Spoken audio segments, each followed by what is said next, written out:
Aun que Estados Unidos haya vencido a Gran Bretaña para obtener su independencia, George Washington y sus ciudadanos sabían que sus sueños de expansión tendrían que esperar, ya que enfrente de ellos todavía habían potencias como Francia, España, y aunque hayan ganado una batalla, Gran Bretaña todavía estaba al acecho para atacar.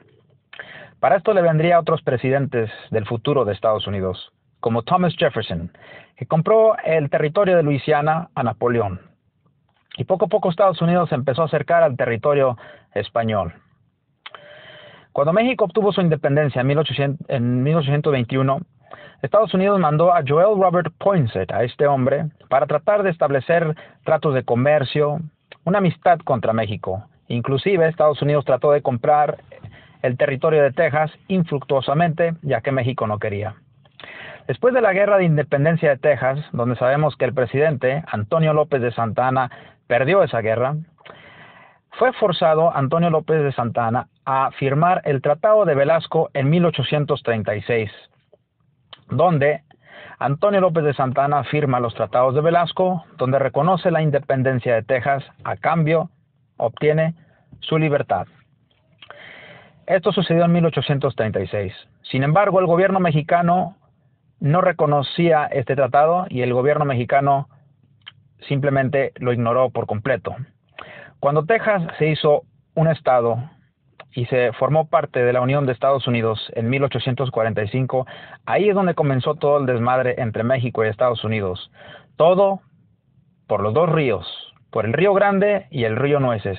Ese territorio disputado entre esos dos ríos fue todo el desmadre, ya que ambos clamaban ese territorio. ¿Qué es lo que sucedió después de ahí? Estados Unidos le decía a México que por favor México pagara los daños que causó en la guerra de Texas. Le decía que para dejar las cosas a mano, que México le vendiera el territorio de Alta California y el de Nuevo México. Y lógicamente México dijo que no.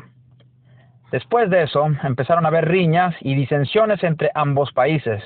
Inclusive el delegado mexicano hacia Estados Unidos, Juan Nepomuceno Almonte, se retiró de Estados Unidos y rompieron relaciones entre los dos países.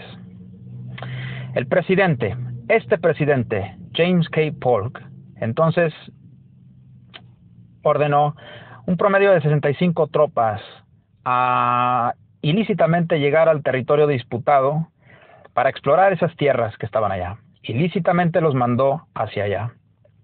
¿Qué es lo que sucedió después de esto? Los mandó a este lugar, el rancho de Carricitos. Ahí es donde comenzó todo el desmadre. ¿Por qué? Porque cuando llegaron los capitanes estadounidenses, Seth Thornton y sus 65 hombres a ese lugar, ellos fueron emboscados por el capitán mexicano militar Anastasio Torrejos. Cuando Anastasio Torrejos atacó a Seth Thornton y a sus 65 hombres, ahí es donde comenzó la guerra de México contra Estados Unidos. Esto le dio la excusa al presidente James K. Polk a atacar a México por todos lados. Empezó a mandar capitanes como Zachary Taylor, que atacaran por el norte, rumbo para Monterrey. Mandó como a este general, Stephen Kearny, que atacara ya por lo que es Nuevo México. Y a este hombre, que fuera muy protagonista de parte de Estados Unidos, ya que él fue el que llegó hasta el castillo de Chapultepec, a este señor, Winfield Scott. Y México, bueno, el presidente de ese entonces, Antonio López de Santa Anna, estaba en exilio en Cuba. Sin embargo, regresó a México para reclamar su trono, como quien se dice, y quitó al entonces presidente temporal de México, Mariano Paredes y Arriaga. Cuando lo quitó, comenzó todo, y la guerra se estalló. Como la guerra de Monterrey, como la guerra de Tabasco, como les digo, la batalla de Monterrey, la batalla de Tabasco, la batalla de Buenavista, donde este Antonio López de Santa Anna personalmente fue para allá a pelear contra Zachary Taylor, y donde sabemos que Antonio López de Santa Anna fue derrotado. Hay muchas teorías, pero se sabe que fue derrotado de una u otra forma. Y dejó como presidente temporal a este hombre que está aquí, a Valentín Gómez Farías. Estos dos, Antonio López de Santa Anna y Valentín Gómez Farías, prácticamente derrotaron a México, ya que no había unión entre México. Habían problemas contra el clero, porque ellos querían quitarle sus bienes a la Iglesia Católica. Después de esto, los estadounidenses llegaron al puerto de Veracruz para invadir por el puerto de Veracruz.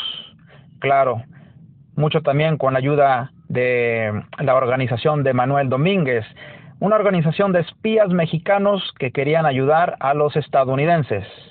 Era una organización de espías que le dieron la facilidad a los estadounidenses para invadir a Veracruz. Y bueno, Estados Unidos invadió a México, primordialmente por el puerto de Veracruz, empezó a bombardear a Veracruz, mató a muchos ciudadanos y poco a poco entraron, como Winfield Scott, siendo él el comandante, llegaron y hasta el puerto de Veracruz. Ahora, el defensor del puerto de Veracruz fue encargado a este hombre, a Valentín Canalizo. Fue derrotado y Estados Unidos poco a poco llegó hasta llegar al castillo de Chapultepec, a la Ciudad de México, donde hay dos versiones de los niños héroes. Los estadounidenses dicen que ellos les dispararon a estos jóvenes y los mexicanos dicen que ellos se aventaron. Realmente no se sabe cuál es la teoría real, pero según lo que sí sabe es que murieron estos jóvenes en el castillo de Chapultepec. Y Estados Unidos finalmente ganó la guerra, llegó hasta la Ciudad de México, Winfield Scott se declaró victorioso y México perdió. ¿Qué fue el resultado de todo esto? El tratado de esto fue el Tratado de Guadalupe Hidalgo. Aquí es donde México perdió el 50% de su tierra. Le quitó todo lo que era la Alta California, todo lo que es Nuevo México y se quedaron con Texas. Esta es la versión más oficial de cómo México perdió sus tierras ante Estados Unidos. Y después de esto se firmó la paz. México pierde la mitad de su territorio. Muchas gracias por haberme acompañado y nos vemos hasta la próxima.